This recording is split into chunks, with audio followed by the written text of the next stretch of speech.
लोग बोलते हैं भगवान सब जानते हैं, फिर भी पाप करते समय उन्हें भूल जाते हैं।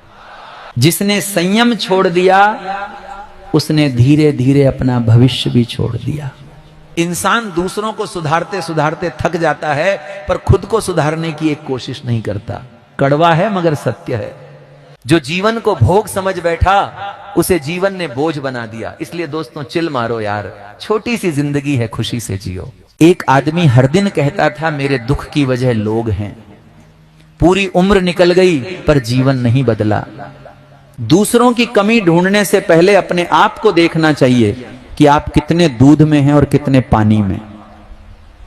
बाकी मैं आपको इतना ही बोलना चाहूंगा, जीवन बदलना है तो दुनिया से नहीं खुद से लड़ना पड़ेगा। जय श्री राम। लोग आपकी तकलीफ नहीं पूछते, बस आपकी कमजोरी ढूंढते हैं, क्योंकि मेहनत तब तक मजाक लगती है जब तक नतीजा दिखाई न दे। मैं आपको एक कड़वा सच बताता हूं, सच बोलने वाला अकेला रह जाता है और झूठ बोलने वाला भीड़ में चमकता है। इस दुनिया में इज्जत चरित्र से नहीं हालात से मिलती है। समझदार वो नहीं जो सब सह ले, समझदार वो है जो सही वक्त पर बदल जाए। पैसा हाथ का मैल नहीं, पैसा समय की कीमत है। जो समय बर्बाद करता है वो पैसा भी भीख में ढूंढता है। मैं आपको एक बात बताता हूं, पैसा आदमी को खराब नहीं बनाता, पैसा बस असली चेहरा दिखा देता है। जब तक जेब खाली है तब तक तेरी बातें सिर्फ आवाज हैं, जेब भरी तो वही बातें विचार बन जाती हैं। पैसे की इज्जत करो, वरना जिंदगी सिखाएगी कि बिना पैसे के कितना अपमान सहना पड़ता है। आज का मनुष्य बाहर से हंसता है लेकिन अंदर से रोज टूटता है। दौड़ सब कर रहे हैं पर कोई ये नहीं पूछता कि मंजिल किस लिए है। जो समय, रिश्ते और संस्कार समझ गया वही असली विजेता है।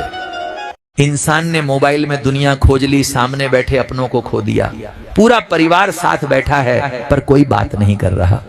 बुढ़ापा बीमारी नहीं है, पर औलाद का बदल जाना सबसे बड़ा दर्द है, क्योंकि वही बच्चा जो गोद में था आज उसके पास बात करने का समय नहीं। मंदिर जाना, माला फेरना और कथा सुनना काफी नहीं दास। जब तक मन के विकार बाहर न जाएं तब तक परिवर्तन नहीं आता। जिस घर में ईश्वर का नाम केवल दिखावे में लिया जाता है वहां अहंकार चुपचाप पूजा जाने लगता है। मैं आपको एक बात बोलूं, दुख जीवन की समस्या नहीं है, समस्या सुख का अत्यधिक आसक्त हो जाना है। जिसने अभाव में भी ईश्वर को स्मरण करना सीख लिया उसके लिए संसार का कोई कष्ट असह्य नहीं रहता। आज का मनुष्य समय को दोष देता है, मेरे पास समय नहीं है, पर आत्मचिंतन करने का साहस नहीं करता। जो माता पिता के उपकार नहीं समझ सका वो ईश्वर की करुणा को भी नहीं समझ पाएगा। गीता में लिखा है मेरी मां, जो इंसान हर सुबह भगवान को याद करता है उसका दिन बेहतर और जीवन आसान हो जाता है। इसलिए चिंता छोड़ो, सिर्फ भगवान पर भरोसा रखो, क्योंकि जहां विश्वास होता है वही चमत्कार होता है। माँ बाप के सामने 56 प्रकार के व्यंजन रख दो, उन्हें खिलाओ, तो माँ बाप संतुष्ट नहीं होंगे। तुम दुनिया की सुविधा माँ बाप को दे दो, माँ बाप प्रसन्न नहीं हो सकते। लेकिन जिस दिन भाई भाई से प्रेम करने लगेगा उसी दिन माँ बाप प्रसन्न होकर आशीर्वाद देंगे कि हमारे बच्चों में प्रेम है, हृदय से आशीर्वाद देंगे।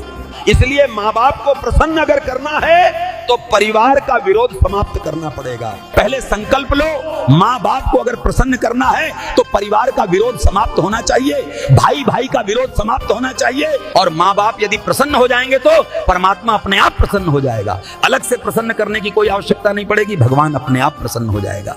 दिखावे की भक्ति शोर करती है, पर सच्ची भक्ति इंसान को भीतर से चुप कर देती है। जो हर समय दूसरों को गलत साबित करता है वो खुद कभी सही नहीं बन पाता। जिसे सब कुछ चाहिए उसे कभी शांति नहीं मिलती, क्योंकि अहंकार की उम्र बहुत छोटी होती है पर उसके कर्मों की सजा बहुत लंबी।